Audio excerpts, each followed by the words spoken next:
This is KTVU, Channel 2, Oakland, San Francisco. Live from KTVU, Mornings on 2. The #1 morning newscast in the Bay Area.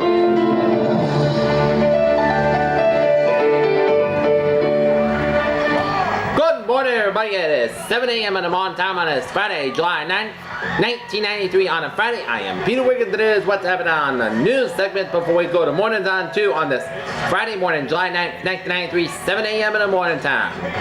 In Tokyo, Western leaders met today to ratify billions of dollars in assistance for Russian President Boris Yeltsin and close their 19th annual summit with big premises to spur economic growth and promises with global trade. Treasury Secretary Lloyd Bentsen proclaimed it as a summit for achievement.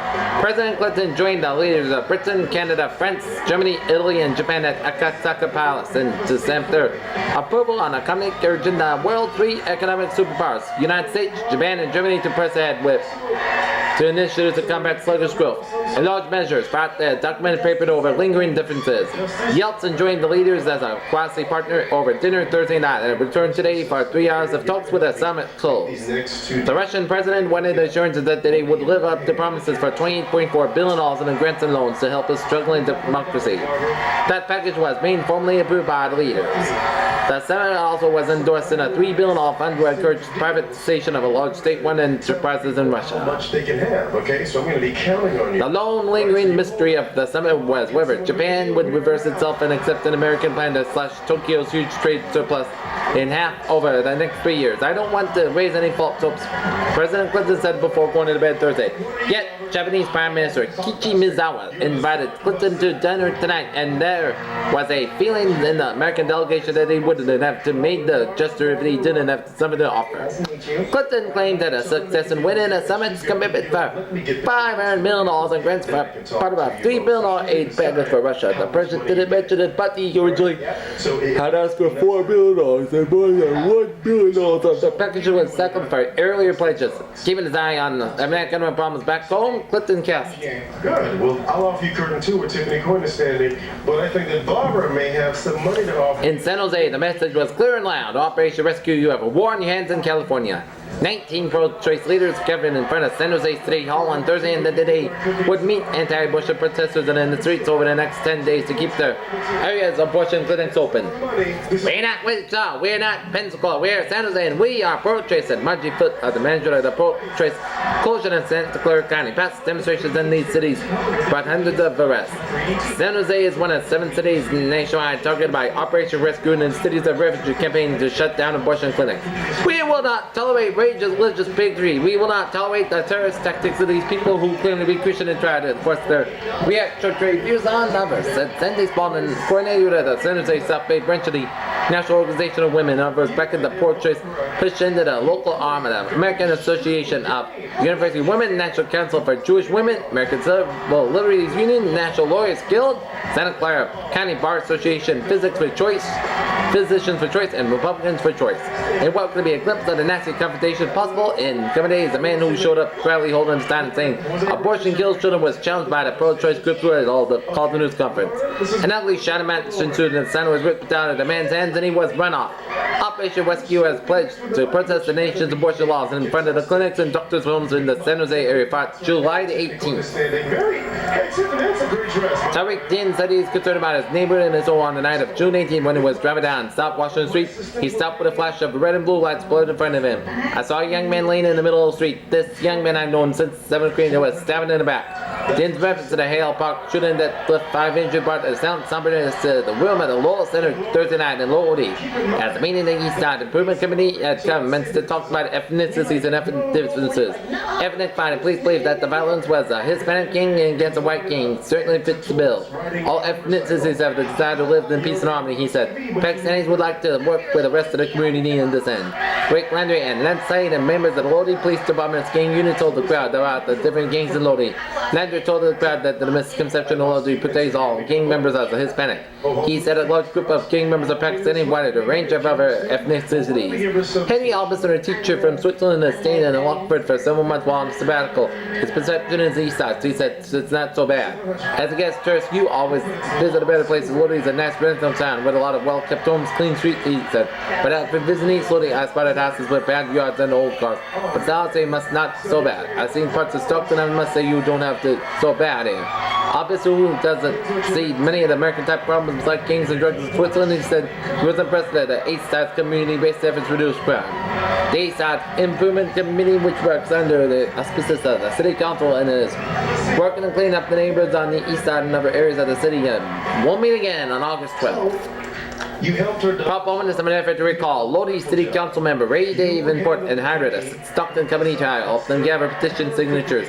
The committee to recall Davenport needs 5,383 signatures in order to secure recall election against the council member. Committee spokesman Gerald Christian said that they would like to have the signatures in time to put a recall on the statewide general election ballot in November. In doing so, the city will be spared the thousands of dollars on a special recall election on could cost. We just want to get the signatures quickly to get this on the ballot in November, Kristen said. I think that'll be inappropriate that they will go out of time to do a recall campaign, said Tom Pressler. Spokesman for the Residents United for Fairness, our groups to do the recall. Mayor Phil Pennino and council members Randy Snyder and Jack Siglock to go outside of Lodi and bring people from outside Lodi. I think it's wrong. Kristen said within the group would stay within Lodi if they could have, but there are no public professionals here. There are no experts in town.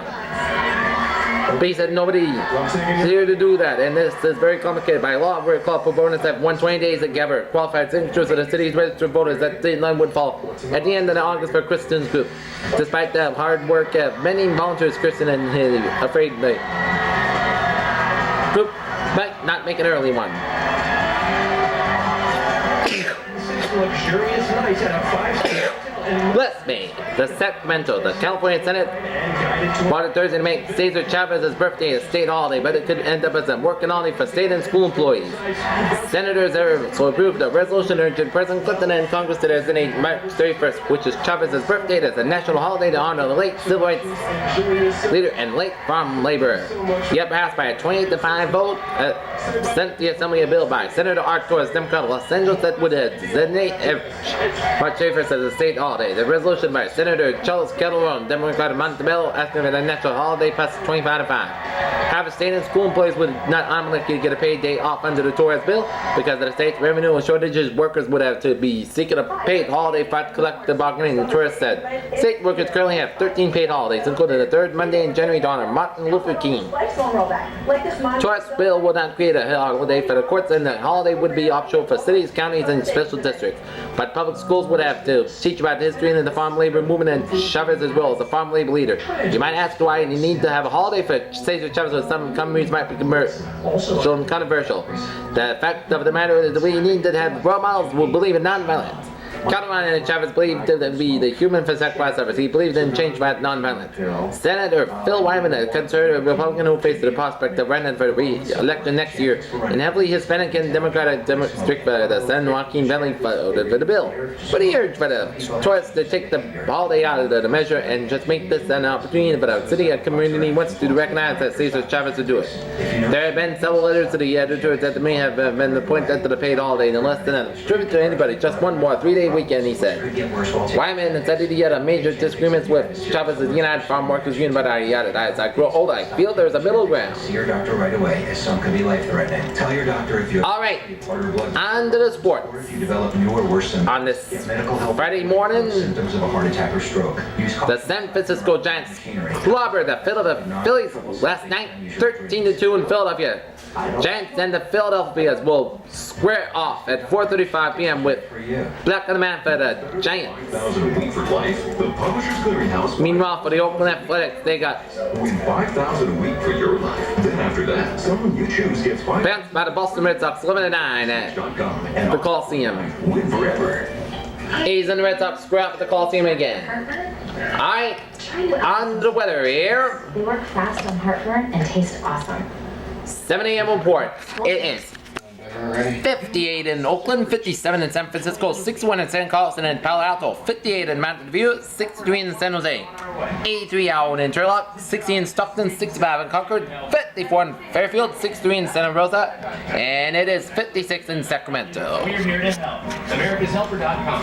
CBS News, original reporting. Our forecast shows a couple of little showers of thunderstorms in central Kansas stretching out and northwestern Missouri stretching into Iowa, and then down to southern Wisconsin and northern Michigan there. And a couple of study the podcast guys would warm the hot conditions much to the east coast and stretch it out to the southern plains and southwestern coast, and a couple of sunny podcast guys of the northern plains stretch it to the northwest. And sunny in California. So forecast for San Francisco goes like this. Sunny include for Saturday, highs in the upper 80s to the north, to the 103 to the south. What do you do, Christine? I am a U.S. Delta wind about 20 miles per hour, but northwest about 50 miles per hour. Elsewhere, lows about upper 50s and 60s. And the extended forecast clear and coastal fog and low clouds nights and mornings. Coastal highs 60s and 70s, 70s and 100s elsewhere. Lows 40s and 60s, upper 30s and low 50s to Sierra. On stage. And that is going for the KTVU Borders on 2 news segment on this July 1993 period. So have a good day, and it's on the Borders on 2. One may even have